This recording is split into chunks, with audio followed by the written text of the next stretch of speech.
Kita menyembelih saja tanpa menyebut nama Allah itu sama dengan sudah makan bangkai kita, haram itu dimakan. Rasulullah Shallallahu Alaihi Wasallam pernah melewati seseorang meletakkan kakinya di leher kambing, kemudian menajamkan pisaunya, sementara binatang itu melihatnya, artinya melihat pisaunya.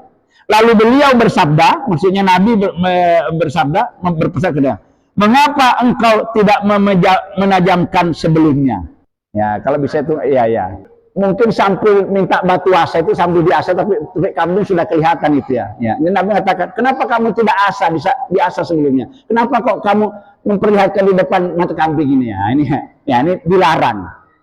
Sembelihlah dengan cara yang baik pula, dan hendaklah seseorang itu menajamkan pisaunya. Ini petunjuknya, Pak. Ya, binatang yang dibunuh karena itu mengganggu, kita tetap membunuhnya dengan baik. Binatang yang disembelih karena untuk kepentingan kita, tetap harus disembelih dengan. Salah satu caranya harus ditajamkan pisau. Kenapa pisaunya kok diperintahkan untuk ditajamkan? Supaya binatang itu tersiksa. Ya, tidak tersiksa maksud saya. Kok tersiksa ya? Tidak tersiksa.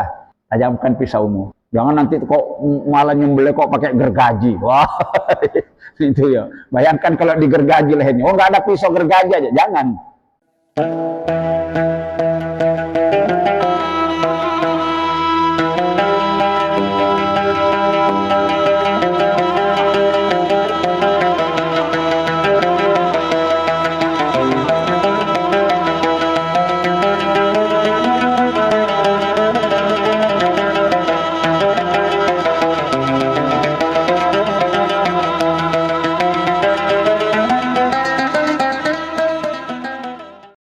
Bapak-bapak dan para jamaah sekalian yang dirahmati Allah dan yang kami hormati, pada sesi kajian malam hari ini kita akan mencoba membahas tentang adab-adab dalam menyembelih binatang kurban.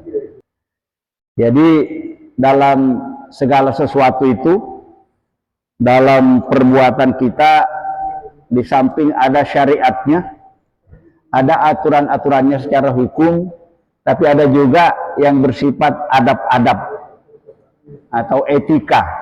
Sekalipun kepada makhluk Allah selain manusia, kita juga tetap harus menjaga adab-adab kita. Sampai kepada binatang yang akan kita bunuh pun diperintahkan oleh Allah dan Rasulnya tetap berlaku baik. Di dalam sebuah hadis itu, walaupun kita mau membunuh binatang, apa misalnya seperti semut, ular, itu kan diperintahkan untuk dibunuh oleh Rasulullah SAW.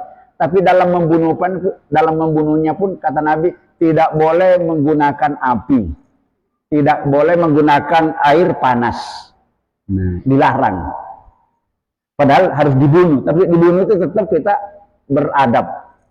Begitu juga dalam binatang-binatang yang diperintahkan untuk disembelih, ya. Kemudian nanti kita akan makan dagingnya, itu juga adab-adabnya. Ya, makanya perlu kita ketahui, bukan cuma yang tukang belenya yang harus tahu, ya terutama tukang belenya harus paham betul. Tapi kita pun juga yang punya hewan kurban juga harus sama-sama mengetahui adab-adabnya. Karena nanti dengan mengikuti adab-adab yang telah ditetapkan Rasulullah itu menjadi sempurna pahalanya amal ibadah kurban kita. Katabal ihsan ala kulli syai'in, ya. Jadi hadis ini kata Rasulullah SAW, innallaha kataba ihsana ala kulli syai'in. Sesungguhnya Rasulullah SAW, sesungguhnya Allah Subhanahu wa taala memerintahkan kepada kita umat manusia, terutama orang-orang beriman, untuk selalu berbuat baik, berlaku baik terhadap segala sesuatu. Kepada sesama manusia, walaupun itu orang kafir, ya, selama tidak mengganggu, kita tetap disuruh berlaku baik.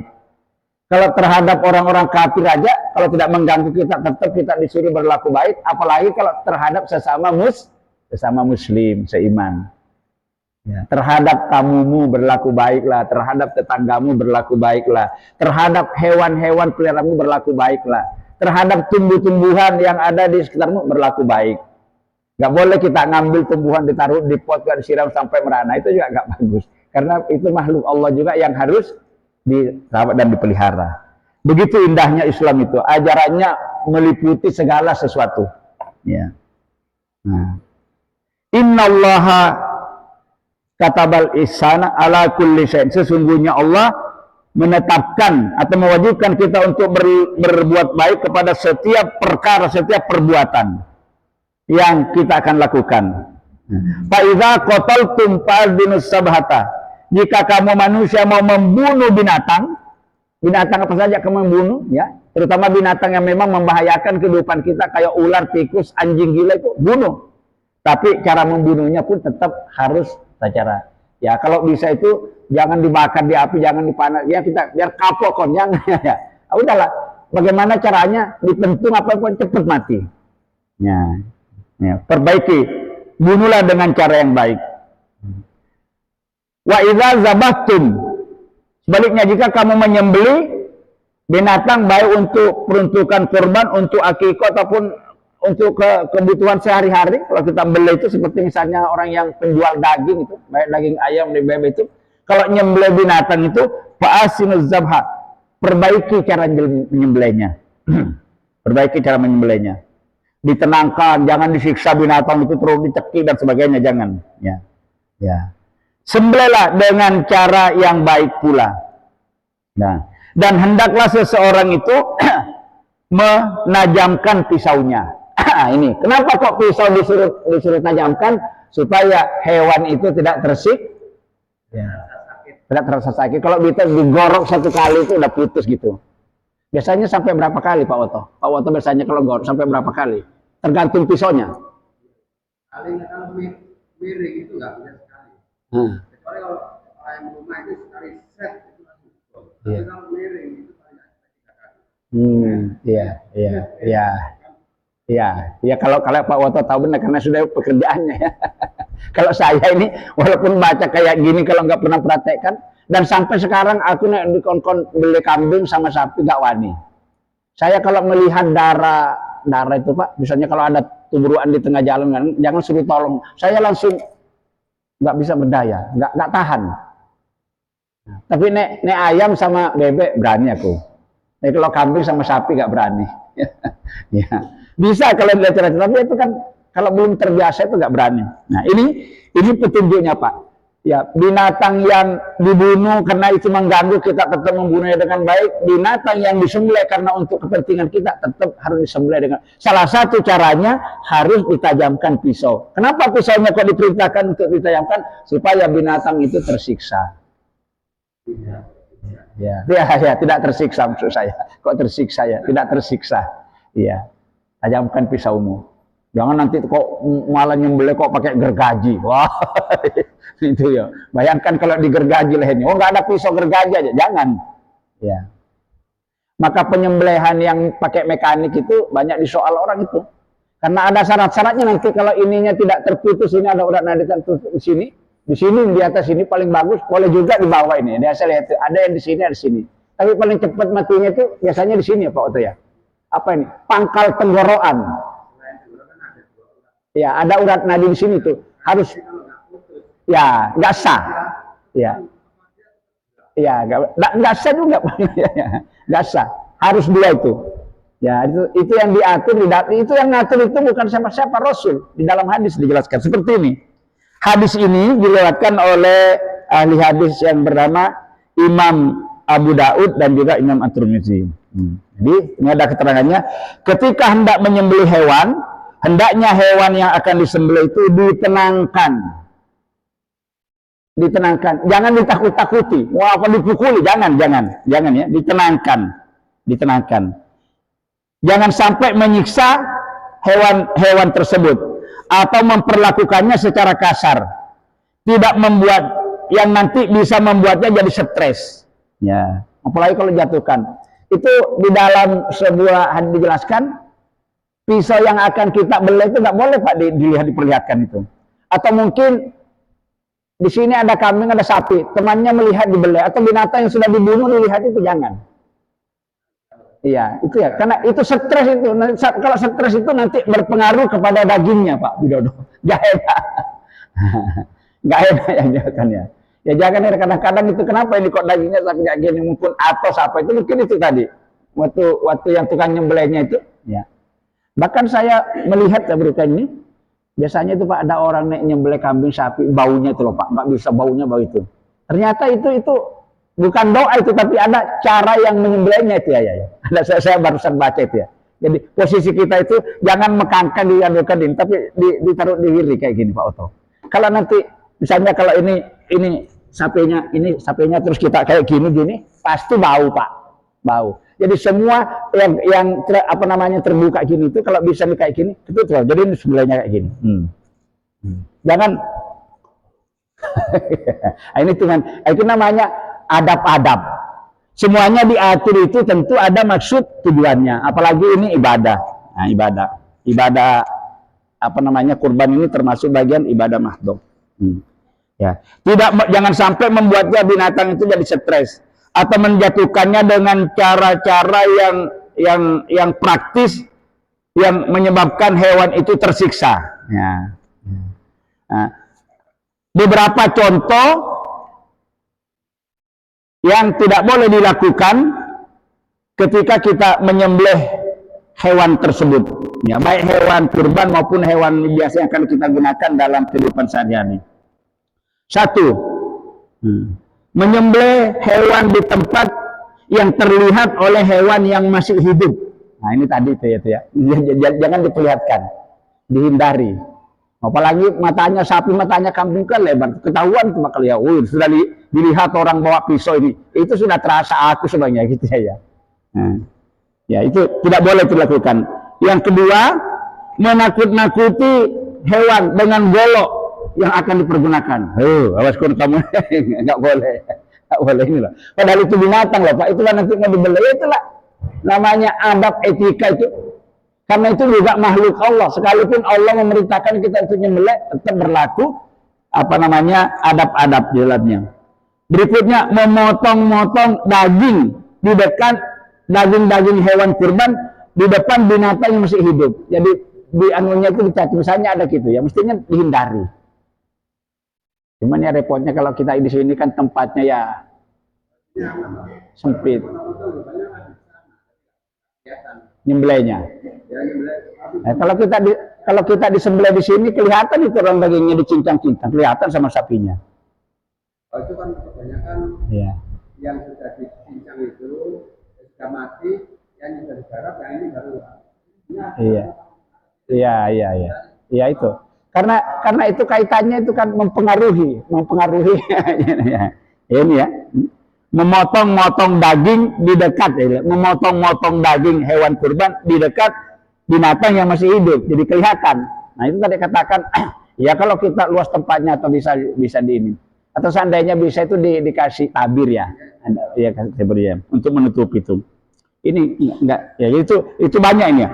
Kemudian menjatuhkan hewan kurban dengan cara yang terkesan asal-asalan. Wes pokoknya mau diapakannya. Padahal itu dapat menyiksa binatang. Kalau sapi mungkin nggak terlalu ya. Kalau kambing itu biasanya ya. Dan banyak Pak itu memang kadang-kadang orang itu kalau di pengembelian yang makanya ada istilahnya penyembelihannya tidak syar'i. Tidak syar'i itu artinya tidak mengikuti aturan agama yang ditetapkan di Quran dan hadis. Ngikuti yang kemauannya sendiri, berdasarkan kemauannya penyembelih saja. Nah, hati-hati. Padahal itu peka sekali. Kita menyembelih saja tanpa menyebut nama Allah, itu sama dengan sudah makan bangkai kita. Haram itu dimakan. Kemarin waktu khutbah Jumat disampaikan, nek sing nyembelih itu tidak sholat, haram dimakan itu sembelihannya. Nggak sholat orang yang nyembelihnya. Haram dimakan sembelihannya Pak.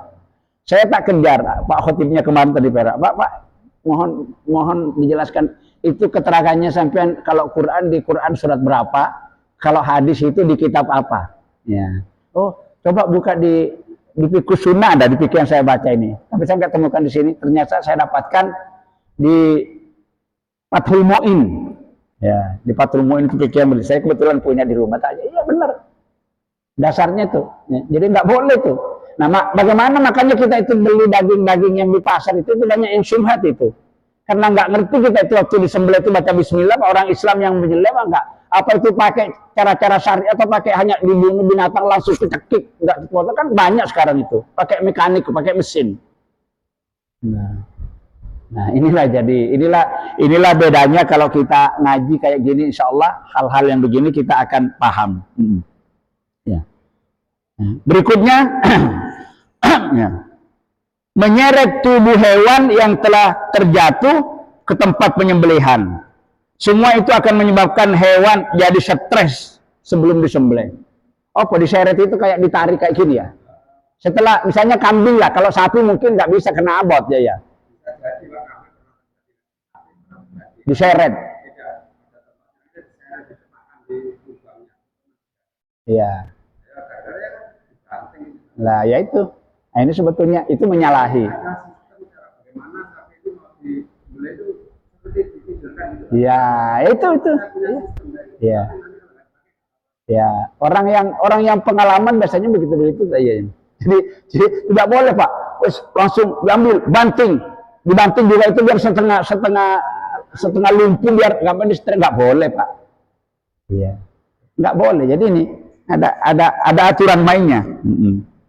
Ya, menyeret tuh binatang.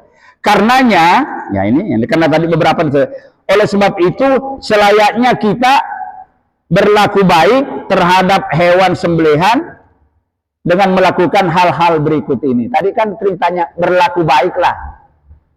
Baik binatang mau kamu bunuh, artinya dibunuh dengan dipukul dan sebagainya, tetap berlaku baik, jangan menyiksa.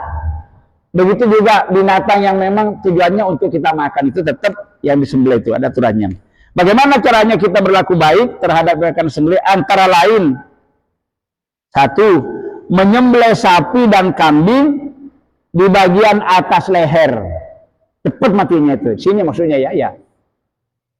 Kan di sini kan boleh ya Pak Sukoto. Di tengah boleh. Jadi kan tenggorokan itu pangkal tenggorokan, tengah tenggorokan. Ini kayaknya. Ini pangkal tenggorokan, tengah tenggorokan, ujung tenggorokan di sini. Itu biasanya kalau kita baca di beberapa hadis ujung tenggorokan ya Pak Oto ya. Katanya cepat matinya Pak Oto, betul? Ya, itu kalau yang bawah sendiri Pak, ada kekurangan.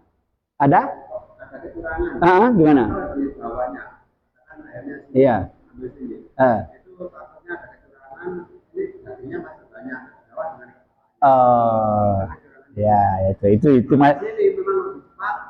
itu salah satu hikmahnya itu ya. Di sini satu lebih cepat, istilahnya enggak. Nah, itu di sini ya. Jadi menyembelih kambing di bagian atas leher. Berapa pangkal leher ya?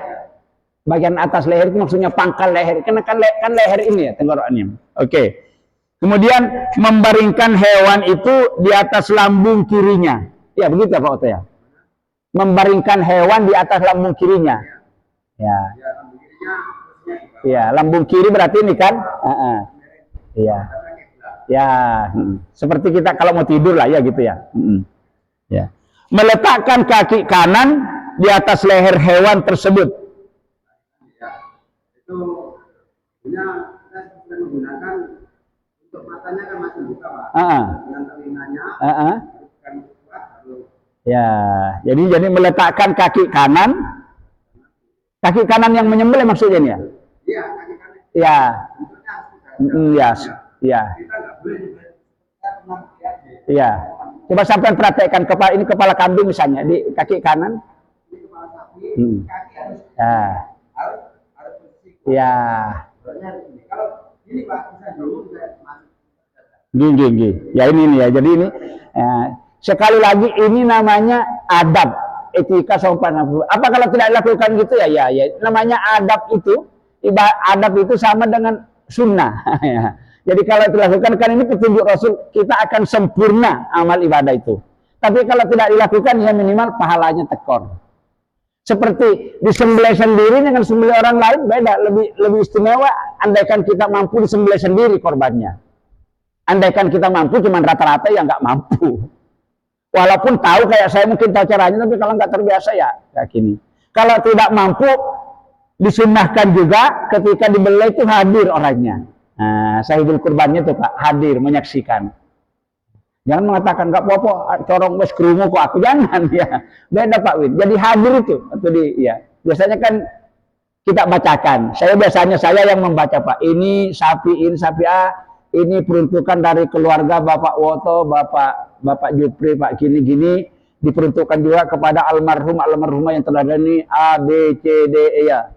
Nanti langsung kita doa, ya Allah, ya terimalah kurbannya Pak Woto beserta seluruh keluarganya. Kalau mampu disebut namanya tapi banyak Pak ya. Cukup terimalah kurbannya Pak Woto dengan seluruh keluarganya. Ada contoh dari Nabi. Nabi itu kalau berkorban, Allahumma taqabbal min Muhammadin ya wa ummatihi. Jadi korbannya Nabi itu Pak kita sudah kenal, sudah didoakan oleh Nabi. Wa ummatihi. Wa ummati itu maksudnya baik yang masih hidup maupun yang tidak hidup kena. Ya, maka kita ngikutin. Tapi kalau mau disebutkan, terimalah korbannya Pak Winarto ya dan keluarganya yang bernama A, B, C, D ya. Cuma ya kesuwen Pak nanti nggak mari-mari gitu ya. Ya gitu. Ya karena Allah itu sudah ya kita cuman istilahnya mengingatkan kepada kita bahwa ini diperuntukkan itu, tapi Allah itu tanpa kita sebutkan ya Allah itu ya Allah tidak buta, tidak tuli, tidak diam. Cuman memang aturannya seperti itu. Disebutkan waktu yang memotong itu, atau bukan memotong, tapi orang yang ada di sekitar itu yang menyebutkan ya sama. Sama. Nah, itu aturannya ya. Selengkapnya, nah ini, selengkapnya adab-adab dalam menyembelih hewan kurban itu dapat disebutkan beberapa hal sebagai berikut ini. 1. Hendaknya yang menyembelih itu adalah sahibul kurban sendiri. Nah, ini yang tadi sudah saya baca. Hendaknya yang menyembelih itu sahibul kurban sendiri. Sahibul kurban itu yang punya kurban maksudnya. Tuan yang punya kurban. Jika dia mampu. Cuman persoalannya umumnya tidak mampu. Jika tidak maka bisa diwakilkan kepada orang lain ya. Dan sahibul kurban disyariatkan, dianjurkan untuk menyaksikan hewan kurbannya itu. Itu ketentuannya. Bisa disembelih untuk orang lain sahabat kaya. Adanya kita semuanya ini mampu semua ya kayak itu. Kalau kita apalagi nggak terbiasa mau gitu ya nanti jadi masalah. Karena rata-rata orang tidak mampu, maka yang paling bagus itu kita bentuk kepanitiaan. Panitia itu. Coba bayangkan kalau sampai 10 sapinya. Cuman Pak Jupri sama Pak Woto misalnya sama Pak Niman bertiga. Kapan marinya kira-kira? Ngiris-ngirisnya membagi-bagi itu bisa sehari semalam nggak selesai. Nah seperti itu. Makanya alhamdulillah kita ini kalau di Indonesia ini rata-rata mungkin ada sih 1-2 yang menyembelih sendiri. Mungkin kalau cuman kambing 1 ya. Tapi kalau rata-rata itu kalau kolektif punyanya orang banyak pasti dibentuk kepanitiaan. Nomor 2 ya sunnah berikutnya. Tadi saya ulang lagi. Gunakan pisau setajam mungkin. Semakin tajam pisau yang digunakan untuk menyembelih, semakin baik. Ini berdasarkan hadis Rasulullah SAW yang disebutkan tadi di atas itu. Ya. Berbuat baiklah kepada segala sesuatu. Antara lain kalau kamu bunuhlah dengan baik, kalau kamu menyembelih dengan baik, tajamkan pisaumu. Ya, itu jadi sunnah ya. Nah, ini diulangi hadisnya. Ya, saya bacakan hadisnya. Sesungguhnya Allah mewajibkan berbuat baik dalam segala hal. Apapun perbuatan kita diperintahkan untuk selalu berbuat baik. Jika kalian membunuh binatang, maka bunuhlah dengan cara yang baik. Dan jika kalian menyembelih binatang untuk kepentingan kalian, hendaknya kalian mempertajam pisaunya. Dan hendaknya menyenangkan hewan yang akan disembelih itu. Jadi itu tadi, jangan disiksa. Mungkin dipukuli apa ya. Katanya pernah juga saya dengar itu ada orang disuntik setengah mati katanya itu kelengar sapinya biar gak ngamuk. Kan banyak alat tembak sekarang. Dulu pernah mengundang juga dari luar, enggak mati-mati, tapi yang diinginkan. Terus akhirnya apa? Tempat-tempat aturannya dipotong biar. Iya. Nggak ini nggak disuntik mati, jadi setengah mati, jadi ya kayak kita kayak dibius lah misalnya gitu loh ya, setengah mati gitu ya, supaya nanti binatang maksudnya tidak ngamuk gitu. Nah, itu jangan, tidak boleh tuh Pak. Itulah. Seperti itu Pak, pelajarannya itu nggak bisa mancang. Nah, iya. Apalagi nanti kan pakai obat itu Pak, nanti bisa berpengaruh dagingnya kepada kita. Ya itu ya. Ya maksudnya itu disuntik itu supaya tenaganya lumpuh gitu loh. Lumpuh tidak ngamuk, sapinya gampang direbahkan gitu maksudnya. Tapi saya belum pernah, cuman itu sering dibahas orang itu. Sering dibahas.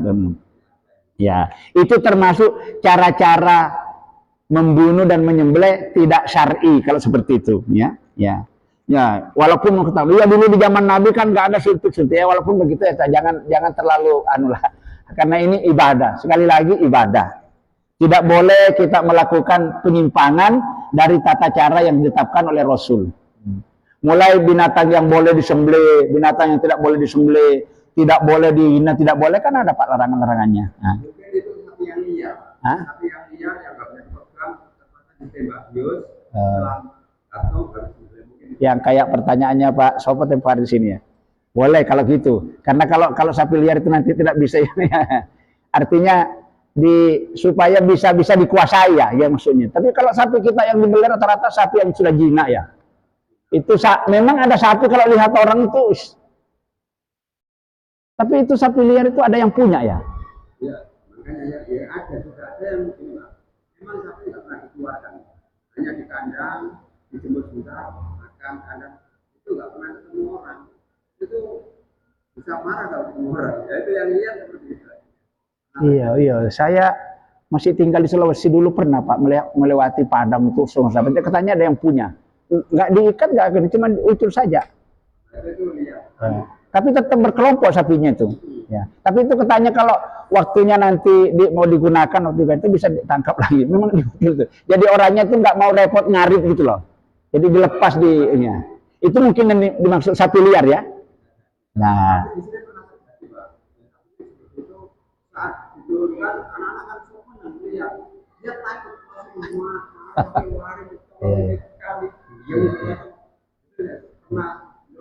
ya banyak kasus saya di HP saya masih ada videonya beberapa tahun yang lalu, anak kecil itu sampai tembus di sini diseruduk, ngamuk Pak sapinya itu ya. Maka memang termasuk saya itu paling takut. Wong sapinya besar kayak gitu, kita kecil kayak gini, kalau sapinya ngamuk aja. Ya baik ya. Dalam riwayat yang lain, tadi hadis yang sampai dalam riwayat yang lain, Rasulullah Shallallahu Alaihi Wasallam pernah melewati seseorang meletakkan kakinya di leher kambing, kemudian dia menajamkan pisaunya. Sementara binatang itu melihatnya. Nah, kasus Nabi pernah ada ketika di situ ya, binatang itu terus pisaunya sentuhkan sembelih itu diperlihatkan kepada sapi. Kepada kambing ya. Kemudian menajamkan pisaunya, sementara binatang itu melihatnya, artinya melihat pisaunya. Lalu beliau bersabda, maksudnya Nabi berpesan ke dia, mengapa engkau tidak menajamkan sebelumnya? Ya, kalau bisa itu, ya. Mungkin sambil minta batu asa itu sambil diasa, tapi kambing sudah kelihatan itu ya. Ini Nabi mengatakan, kenapa kamu tidak asa bisa diasa sebelumnya? Kenapa kok kamu memperlihatkan di depan mata kambing ini ya? Ini dilarang. Iya. Inilah Pak ya ini. Nah, ini hadis kedua ini diriwayatkan oleh Imam At-Tabrani dengan sanad hadis yang sahih. Ya. Nomor berikutnya masih sunnah-sunnahnya, menghadapkan hewan yang akan dibeleh ke arah kiblat, ya seperti sampai tadi ya. Disebutkan di dalam salah satu kitab fikih ya, kitab fikih, bahwa hewan yang hendak, namanya fikihnya ini mausu'atul fikhiyah. Di dalam kitab disebutkan bahwa hendaknya hewan yang akan disembelih itu dihadapkan ke kiblat pada posisi tempat yang disembelih atau lehernya ya, jadi dihadapkan ke kiblat, bukan wajahnya, jadi lehernya Pak ya, lehernya yang diwajahkannya. Karena itulah arah yang mendekatkan diri kita kepada Allah ya. Dijelaskan dalam kitab Mausu'atul Fikhiyah ya, terdapat pada halaman 196. Nah, bisa dilacak ini artinya. Dengan demikian, cara yang tepat untuk menghadapkan hewan sembelihan itu ke arah kiblat ketika menyembelih, ya, ketika menyembelih adalah dengan memposisikan kepalanya ke arah kiblat, kaki ke arah barat dan leher menghadap ke barat. Ya semuanya. Ya kita kalau mau tidur itu kan apa ya? Kita kalau mau tidur juga kan begitu sunnahnya ya. Jadi ada kemiripan ini. Ya. Berikutnya, sunnah berikutnya menginjak kaki dan leher hewan. Ya seperti yang saya sebutkan ya, injak leher ini ya. Ya. Sebagaimana disebutkan dalam hadis, semuanya pakai hadis ini. Sebagaimana disebutkan dalam hadis sahabat Anas bin Malik radhiyallahu anhu, ya. Beliau bersabda yang artinya Rasulullah Shallallahu alaihi wasallam pernah berkurban dengan 2 ekor domba atau kambing. Ya. Kata sahabat Anas, aku melihat Rasulullah meletakkan kaki beliau di leher hewan tersebut. Kemudian membaca basmalah. Nah, ya itu. Iya. Kalau posisi gini, iya. Iya. Ya ini karena semuanya ini kan sunnahnya pernah dipraktekkan oleh Rasul. Lah Rasul itu diutus oleh Allah kan untuk kita contoh dalam segala hal. Termasuk bagaimana caranya menyembelih, bagaimana itu, ini dalam segala hal dijelaskan ya. Bacaan yang dibaca ketika kita hendak menyembelih. Nah, itu artinya ya. Beberapa saat sebelum kita menyembelih harus membaca basmalah. Hukumnya adalah wajib. Menurut pendapat jumhur ulama. Keterangannya diambil dari firman Allah surat Al-An'am ayat 121 yang artinya janganlah kamu memakan binatang yang waktu disembelihnya tidak menyebut nama Allah. Sesungguhnya perbuatan semacam itu adalah perbuatan fasik. Perbuatan fasik itu perbuatan yang melanggar, perbuatan yang durhaka, perbuatan dosa. Fasik itu sama dengan maksiat, dosa, durhaka. Nah, jangan. Jadi ya begitu yang disunahkan Rasulullah. Janganlah kamu menyembelih binatang. Ya, maka ini cocok dengan yang kemarin disampaikan itu. Karena kalau orang tidak sholat itu, wes insya Allah aku gak yakin. Gak sholat kok membaca bismillah itu biasanya. Ya. Banyak orang sholat saja kadang-kadang nek makan sholat itu gak baca bismillah. Pada bismillah itu kata Nabi, kullu dzibalin la yubda'u bismillahirrahmanirrahim fahuwa aqta. Segala sesuatu amal perbuatan yang baik termasuk dalam menyembelih ketika memulainya tidak disebut nama Allah fahuwa aqta, maka Allah akan berlepas tangan dari perbuatan itu. Apa maksudnya lepas? Tidak dinilai ibadah, tidak diberi pahala, tidak akan ditolong oleh Allah, tidak akan dimudahkan, tidak akan disembuhkan dan sebagainya. Pokoknya ya. Karena orang yang melakukan sesuatu tanpa melibatkan Allah itu namanya berarti kita akan ngelancangi. Ya. Orang tua saja kalau anaknya pergi-pergi direken dia marah. Kita ya Pak, anak kita keluar masuk gitu ya. Ya Allah juga begitu. Wong aku yang ngasih segala sesuatu, kamu baru ini kok aku dilangkahi. Nah, itu makanya Nabi. Lah kalau ini ayatnya.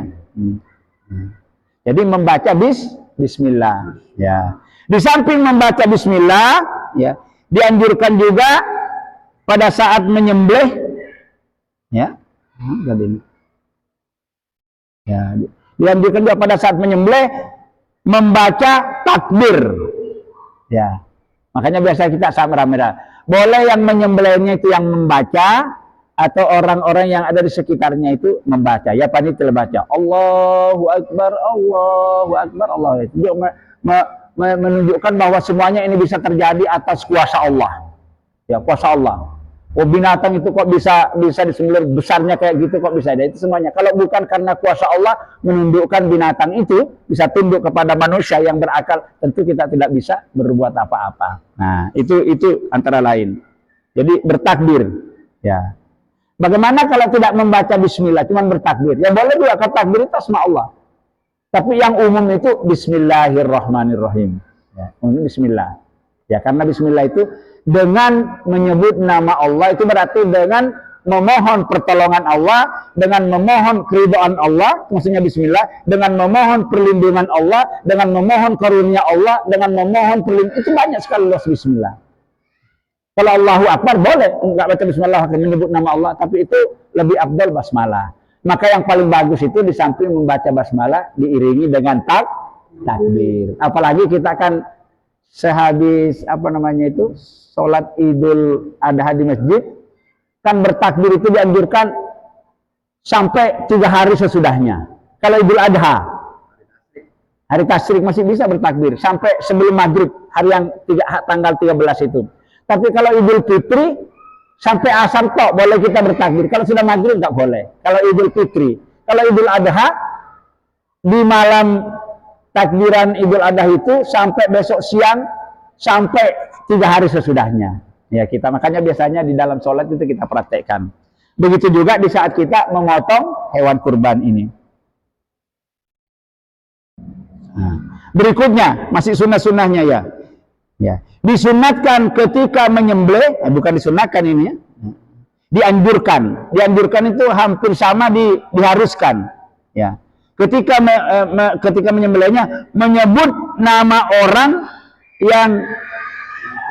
yang berkorban atau peruntukan kepada orang pura korban yang diperuntukkan kepada siapa. Karena kalau kambing itu peruntukannya kepada dirinya orang berkorban, boleh juga diperuntukkan kepada almarhum almarhumah. Nah, almarhum almarhumah atau yang bukan yang almarhumah, yang masih hidup juga. Nah, maka dianjurkan menyebut namanya. Dianjurkan itu. Kalau tidak disebutkan kita, ya Allah terimalah korbannya Pak Iman dan seluruh keluarganya Pak Iman, boleh juga seperti itu. Karena kalau semuanya Pak ada 10 sapi semuanya nitip-nitip itu gayanya. Iya, jual orang. Iya, oleh seperti itu. Ya. Tapi kayak ruahan itu loh, kira-kira kayak gitu ya. Kayak ruahan itu kan kita sebutkan semua doanya. Kalau tidak disebutkan kan amanahnya orang kan? Ya, amanahnya orang. Apalagi orang itu pahalanya itu ya misalnya ngasih uang sedekah itu kan diniatkan untuk gitu. Kalau kita disebutkan, jangan-jangan salah alamat Pak Win ya. Nah, seperti itu. Ya itu. Dari mana dasarnya bahwa ketika menyembelih itu harus disebutkan kepada orang-orang yang pahala kurbannya itu antara ditujukan? Diambil dari hadis Rasulullah SAW yang diriwayatkan oleh sahabat Nabi yang bernama Jabir bin Abdullah radhiyallahu anhuma. Ya, beliau ya bahwa Rasulullah SAW ya ketika mendatangkan seekor kambing, kemudian Nabi SAW menyembelih dengan tangan beliau sendiri. Ketika beliau menyembelih, ya korbannya tadi itu, beliau mengucapkan Bismillahi wallahu akbar. Itu yang dibaca Bismillahi Allahu akbar oleh Nabi. Lalu doanya, ya Allah terimalah korban atas namaku dan korban atas nama orang-orang yang berkorban dari umatku. Dari umatku itu semuanya Pak. Nah. Ya bisa. Bismillah akbar. Bismillah Allahu akbar. Niatnya katanya siapa? Saya melempar setan itu karena setan selalu mengganggu kita niatnya. Kalau saya dulu nggak kayak gitu dulu ya. Takut nanti saya niatkan melempar setan terus saya ngomong, poda-poda setannya dilarang saling melempar. Maka saya dulu waktu balan jumrah saya niatkan dalam diri saya ini banyak setan. Tak niatkan tak buang setan saya ke balan jumrah itu, mudah-mudahan nanti ya. Ternyata sampai ke Indonesia masih balik mana. Boleh, itu kan sunnah. Ya itulah ritual korban Ismail dan Ibrahim itu kelihatan di dalam ritual ibadah haji dalam balang jumrah itu kan ya. Termasuk kurban itu kan, makanya orang kalau berhaji itu kan pasti berkurban. Ya. Korban haji tamattu. Ya. Apa kalau haji ifrad nyembelih enggak? Tetap. Iya, dam, ya. Dam, ya. Ada dam tamattu. Ada dam tamattu itu memang damnya kurban, ada juga dam kifarat. Nah, dam kifarat itu kalau tata cara pelaksanaan haji, larangan-larangan haji dan umroh dilanggar, misalnya memakai pakaian yang berjahit kan nggak boleh bagi laki-laki. menutup kepala, memakai wangi-wangian, mencukur jenggot dan rambut, memotong kuku saat berkorban, itu melanggar, itu kena dam kifarat namanya. Yang itu bisa kalau punya uang untuk beli kambing lah, bisa puasa. Ya, iya, iya. Tapi di dalam Quran itu yang utama, menyembelih binatang. Kalau tidak ada binatang atau mungkin sudah habis duitnya, nggak ada yang dibelikan binatang di Mekah itu, maka itu berpuasa 3 hari selama masih di Mekah. Setelah pulang ke Indonesia ditambah 7 hari, jadi 10 hari damnya itu. Gara-gara melanggar saya. Itulah sebabnya orang yang mau berangkat umroh, berangkat haji, jangan langsung berangkat, belajar dulu manasiknya. Karena itu dikhawatirkan melanggar itu Pak ya. Karena kalau kita sedang prosesi ibadah haji dan umroh itu, ada beberapa hal-hal yang tidak boleh dilakukan, larangan.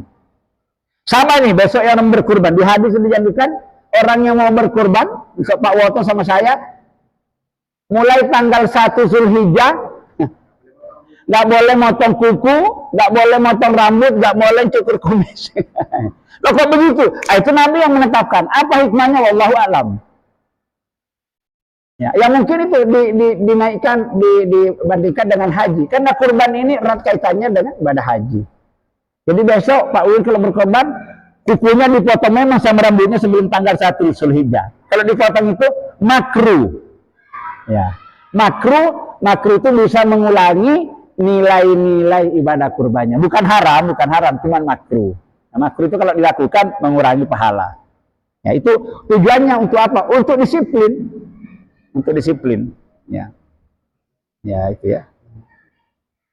Ya, setelah membaca basmalah dengan takbir Bismillahirrahmanirrahim, boleh juga apabila disertai dengan membaca bacaan sebagaimana diajarkan Rasulullah SAW. Hadza minni, kalau terus ini hadza minni wa min ahli misalnya. Wa min ibni ismu ini ya gitu ya, boleh disertai. Jadi yang bagus itu kalau kita berkurban jangan untuk diri sendirilah, eman. Ya ikutkan semua leluhur-leluhur yang mendahulu kita. Kan sama sampai ya. Sama kayak gini sebentar. Pak Woto mau ke Perak, bawa mobil Avanza. Berapa muatnya Avanza? 8 orang. Iya.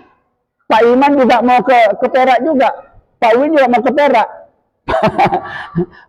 Saya juga mau ke Perak. Daripada sampean kosong mobilnya kan mendingan. Iya, seperti itu kita berkorbannya. Boleh, tapi kan kita banyak keluar supaya keimanan semua sebagaimana yang dicontohkan Nabi katanya. Ini karena sampai waktunya masih ada sedikit ini, nanti kita sampaikan pada insya Allah mungkin minggu depan sudah terakhir. Nanti paling terakhir itu kita akan sampaikan tentang hikmah, hikmah dan manfaat yang bisa kita dapatkan di dalam berkorban ini ya. Karena semua perintah Allah itu nggak mungkin diperintahkan untuk dilakukan kalau tidak ada manfaatnya kepada yang berkorban. Ya, sudah masih. Ya, baik. Nggak ada tanya jawab nanti lain kali Pak Iman ya. Kok sekarang kok cepat sekali waktunya Pak Oto? Iya. Nggak, biasanya itu rada capek saya ini nggak. Silakan. Mau membeli Ramus mati itu kan personnya kan enggak mempan lagi. Baca-baca kan sama berarti itu. Iya. Apa lanjutan? Itu gini Pak, maaf. Waktu disembelihkan ke Nabi Nuh itu enggak aja, tapi sekat dibutuhkan kan pecah. Iya. Terus saya itu enggak bisa. Nabi karena personnya tajam. Oh, tajam sekali Pak. Segala sesuatu dites kok sama Ibrahim bisa. Makanya Nabi Ibrahim keton. Pisau apa pisaunya? Pisau apa kamu itu? Bisa memotong berbagai sesuatu kok lehernya Ismail daging empuk kok nggak bisa sepotong ya. Ya, itu ada kejadian yang ajaib itu. Ya. Tapi Nabi Ibrahim terus digorok sampai berapa kali. Begitu Ibrahim merasa putus lehernya Ismail. Wa padainahu bidzibhin, kata Quran itu. Kami ganti kata Allah dengan sembelihan yang domba yang sangat luar biasa. Itulah gitu Pak Man. Ya. Ya itu tadi ada hikmahnya ya. Nanti di ayat yang kita bahas nanti sekali lagi akan dibahas ya. Terima kasih atas kebersamaan Bapak-bapak sekalian. Mudah-mudahan dengan pembahasan seperti ini nanti kita orang-orang yang sudah berkorban ini bisa kita amalkan dalam kehidupan sehari-hari. Dengan demikian akan menambah bobot pahala ibadah korban kita di sisi Allah Subhanahu wa taala. Kita akhiri bersama-sama dengan membaca doa kifaratul majlis. Bismillahirrahmanirrahim. Subhanakallahumma wa bihamdika asyhadu an la ilaha illa anta astaghfiruka. Assalamualaikum warahmatullahi wabarakatuh.